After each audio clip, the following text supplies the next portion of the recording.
सातत्यानं मागणी होत असणाऱ्या हा जो कायदा आहे हिंदूंचा जो धर्मांतरण विरोधी जो कायदा आहे तो आता लागू होणार आहे आणि याच पार्श्वभूमीवर आपण काही कोल्हापुरातील तरुणांची मतं एकंदरीत आपण जाणून घेणार आहोत. आता आपण आलो होतो एका महाविद्यालयातील एका विद्यार्थ्यांसोबत संवाद साधायला. नेमकं त्यांचं मत काय आहे हे आपण जाणून घेऊयात. काय नेमकं सांगशील, आता हा जो कायदा लागू होणार आहे एकंदरीतच यानं काय नेमका फरक पडेल? एकंदर बघता काल नितेश राणे साहेबांनी जो मुद्दा मांडला त्यामध्ये त्यांनी हिंदू धर्मांतर बंदीचा कायदा हा अर्थसंकल्पीय याच्यानंतर लागू होणार म्हणून सांगितले.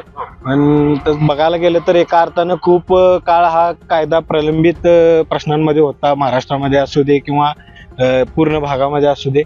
याचा बघायला गेलं तर फायदाच होणार आहे, कारण जे प्रकार चालू होते पूर्ण महाराष्ट्रभरात असू देत किंवा या काही महिन्यात जे समोर आलेत त्याला कुठेतरी एक आळा बसवायचं काम या कायद्यामुळे नक्की होईल.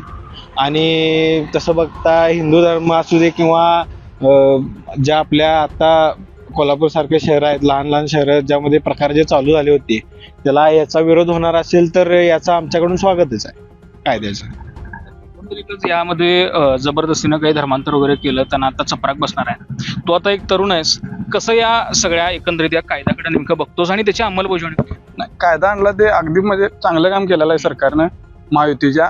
कारण आता आपण बघत होतो ज्या चालूमध्ये घडामोडी घडत होत्या की लव जिहाद असेल, बाकीचे काय असेल, तर म्हणजे आपल्या मराठी मुलींना बाहेर पडताना अशी एक भीती वाटत होती. ते हा कायदा आल्यामुळे त्यांना कुठेतरी बाबा असं आत्मविश्वास मिळाला असेल की बाबा आपल्या मागे कोणतरी आहे किंवा आपल्याला सुरक्षा आहे, जास्त भीती बाळगणार नाहीत पहिल्यासारख्या. असं आपल्या कोल्हापूरमध्ये तसे काही घटना काय घडतात किंवा तू आता जिथं कॉलेजमध्ये शिकतोस तशा पद्धतीने तसं काही जाणवलं नाही आतापर्यंत काय जाणवलेलं तसं.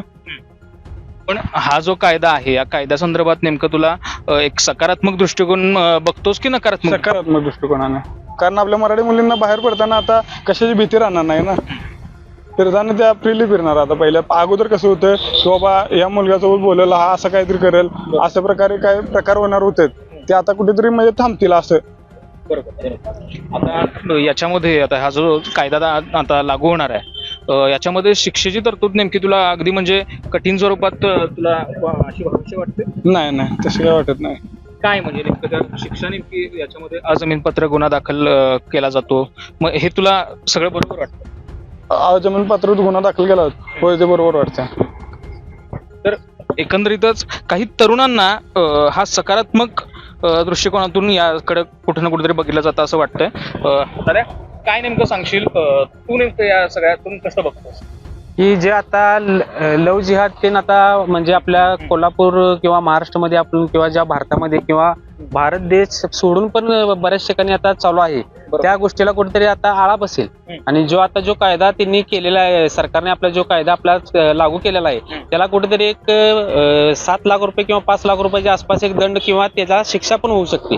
आणि ह्या सरकार आपलं भाजप सरकार असेल, महायुती सरकार असेल किंवा शिवसेना सरकार असेल, ते सगळं म्हणजे आता जो कायदा केलेला आहे स्त्रियांबाबत किंवा महिलांबाबत जो सुरक्षा कायदा केलेला आहे तो अगदी बरोबर केलेला आहे.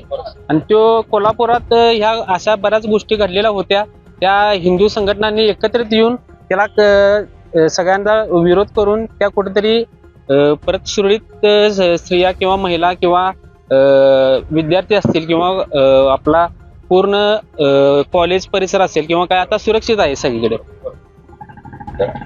दादा नेमकं तू काय सांगशील, कारण एखाद्या व्यक्तीवर कुठेतरी पैशांचं प्रलोभन दाखवून किंवा लग्न करून नोकरीचं आमिष दाखवून कुठं ना कुठेतरी ते असं लव जिहाद वगैरे असे काय काय प्रकार घडायचे, नेमकं काय सांगशील, काय वाटतं? तर सर्वप्रथम मी सरकारचे आभार मानतो की त्यांनी हा कायद्याला मान्यता दिली. तर सर्वप्रथम मी काय सांगण्यास इच्छित आहे की आपल्या ज्या बहिणी आहेत त्यांच्यावर आधी अन्याय व्हायचा, तर त्यांना आता कुठल्या परिस्थितीत न्याय मिळत आहे. तर आपल्या बहिणींना अशीच विनंती आहे की आपण आपल्या धर्माशी कट्टर राहिलं पाहिजे, आपल्या धर्माबद्दल एक प्रकारचं प्रेम निर्माण झालं पाहिजे, असं आपण वागलं पाहिजे असं सांगू इच्छितो. जसं की आता आपण पाहिलं एखादं नोकरी लग्नाचं आमिष दाखवून किंवा अशा बऱ्याच पैशांचं किंवा आर्थिक त्यांच्या टंचाईचं निमित्त साधून कुठं ना कुठंतरी जे आता याच्यामध्ये लव जिहाद सारख्या काही प्रकारांना आता आळा बसण्याचं आपल्याला चिन्ह आहेत या कायदा लागू होण्याच्या दृष्टिकोनामुळं. आता आपण बघितलं कोल्हापूरकरांच्या काही तरुण वर्गाच्या प्रतिक्रिया, त्यांच्याकडून देखील हा जो कायद्याच्या जो अनुषंगाने जर आपण विचार करायला गेला तर याच्याकडूनही देखील एक सकारात्मक दृष्टिकोन असल्याचं आपल्याला पाहायला मिळालं. याला मराठीसाठी मी निरंजन, कोल्हापूर.